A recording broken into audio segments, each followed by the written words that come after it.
সুপ্রিয় দর্শকবৃন্দ, আসসালামু আলাইকুম ওয়া রাহমাতুল্লাহ। বাংলাদেশ ফিশল্যান্ড চ্যানেলের তরফ থেকে জানাই আপনাদের আন্তরিক শুভেচ্ছা ও অভিনন্দন। কই, শিং, ট্যাংরা, পুঁটি, টাকি মাছ চাষ শিকারের জন্য শিকারীরা কতই না কায়দা অবলম্বন করে থাকে। আজ আপনাদের সামনে তুলে ধরব কিভাবে সহজ কৃত্রিম উপায়ে দেশীয় ছোট প্রজাতির মাছের জন্য 100% সেরা কার্যকরী টোপ তৈরি করতে হয়। চলুন দেখা যাক। প্রথমে আমি উন্নত মানের অর্ধেক বন্ডটি নিয়েছি, যা আমার প্রয়োজন মতো।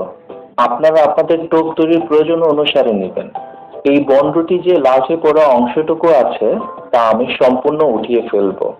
টোপ তৈরির ক্ষেত্রে কখনোই বাসি বা আগের পাউরুটি ব্যবহার করবেন না, এতে করে টোপের কার্যক্ষমতা কমে যায়।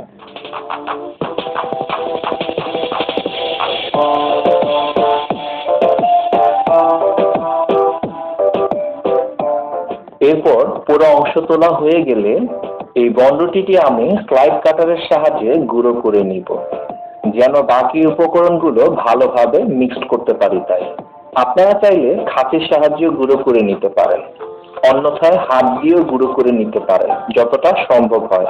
এইভাবে গুঁড়ো করলে উপকরণগুলো ভালোভাবে মিক্সড করতে সহজতর হবে।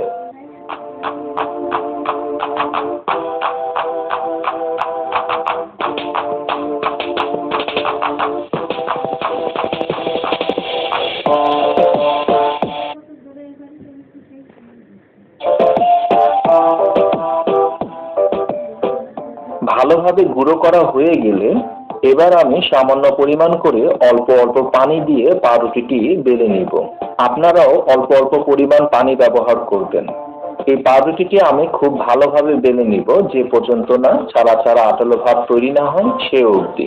যেটা আমি সব সময় টোপ তৈরি করতে বলে থাকি তা হলো, টোপে পানির প্রয়োজনে অতিরিক্ত পানি ব্যবহার করতে পারবেন, কিন্তু টোপ তৈরি করতে যদি পানির পরিমাণ বেশি হয় তাহলে তা পারফেক্ট শেপে আনতে আবার আরো উপাদান মিক্স করা লাগবে।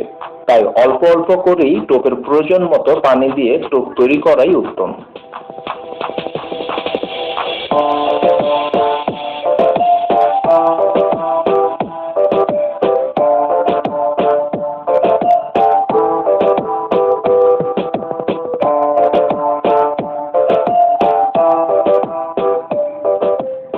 টোপটি আঠালো ভাব হয়ে আসলে দ্বিতীয়ত আমি দইটা শুটকির গুঁড়ো ব্যবহার করব 1 চা চামচ পরিমাণ, যা এই টোপের বিশেষ মূল উপাদান। এই শুটকির গুঁড়ো আমি খুব ভালোভাবে পাউরুটির সাথে মিশিয়ে নিব। যে অবধি ভালো করে না মিশবে সে অবধি মিক্সড করতেই থাকবো। এই ধরনের মাছ শিকারের টোপ ও কলাকৌশল বিষয়ভিত্তিক সম্পর্কে ভিডিও পেতে চ্যানেলটি এখনই সাবস্ক্রাইব করার অনুরোধ রইল। আর যারা অলরেডি করে রেখেছেন তাদের প্রতি কৃতজ্ঞতা জানাই।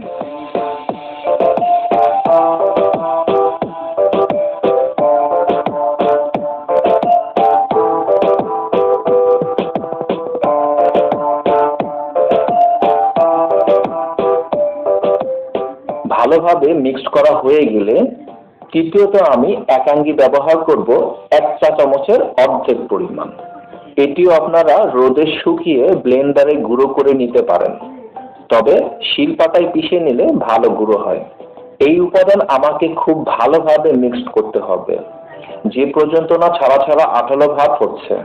এরপরেও যদি মাছ ধরার টোপ তৈরি সম্পর্কে কিছু জানতে চান তাহলে কমেন্ট বক্সে জানাতে পারেন, আপনাদের জানানোর চেষ্টা করব।